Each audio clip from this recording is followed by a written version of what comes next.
कृष्णाय वासुदेवाय हरे परमात्मने प्रणतक्लेशनाशाय गोविंदाय नमो नमः। आप सभी प्रभु प्रेमियों को मेरा प्यार भरा राधे राधे।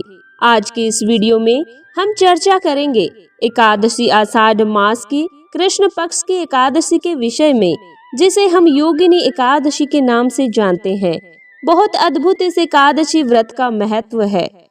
पुराणों के अनुसार योगिनी एकादशी व्रत के दिन व्रत या उपवास करने से सभी तरह के पाप, जो कि मनुष्य योनि में जाने अनजाने में अनेक प्रकार के पाप होते हैं, एक दो पाप नहीं होते। हम लोग मनुष्य हैं, अनेक प्रकार के कई पाप कर बैठते हैं।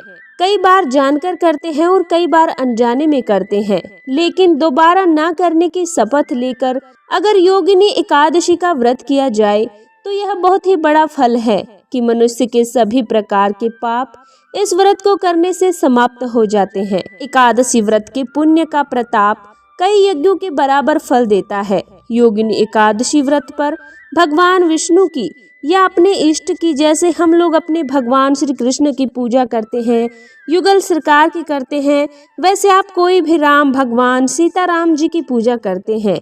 हम किसी भी अपने आराध्य की पूजा करें, इस पर हमें नारायण भगवान की पूजा करनी होती है, अपने इष्ट श्री कृष्ण की पूजा की जाती है। और उस समय हमें ज़्यादा से ज़्यादा सत्य बोलना चाहिए। दशमी की रात्रि से ही हमें ब्रह्मचर्य का पालन करना चाहिए। संभव हो सके तो हम लोगों को दशमी की रात्रि को ही भोजन नहीं करना चाहिए, संयम रखना चाहिए। जो भी मनुष्य जरूरतमंद हो, दशमी की रात्रि से ही हमें स्वभाव अपनाना चाहिए। जरूरतमंद का सहयोग करना चाहिए, उसे जो भी व्यवस्था कर सकें उसे सुख दे सकें, जल पिलाकर, फलाहार कराकर या भोजन कराकर, तो हमें अवश्य करना चाहिए। और इस योगिनी एकादशी व्रत में रात्रि में विशेषतः जागरण का बड़ा ही महत्व है। जिस व्यक्ति को प्रचुर संपत्ति चाहिए, सुख चाहिए, ऐश्वर्य चाहिए, यश चाहिए, ऐसे मनुष्य को योगिनी एकादशी की रात्रि में व्रत करना चाहिए। आषाढ़ माह की कृष्ण पक्ष की एकादशी को जो व्रत करता है उसे बड़े ही पुण्य की प्राप्ति होती है। भगवान श्री कृष्ण ने युधिष्ठिर जी से भी यही बताया था। भगवान श्री कृष्ण ने कहा था कि एकादशी के व्रत का बहुत बड़ा महत्व है। हमारी मान्यताओं के अनुसार जो व्यक्ति योगिनी एकादशी का व्रत करता है उसे पृथ्वी पे सभी प्रकार के सुख प्राप्त होते हैं।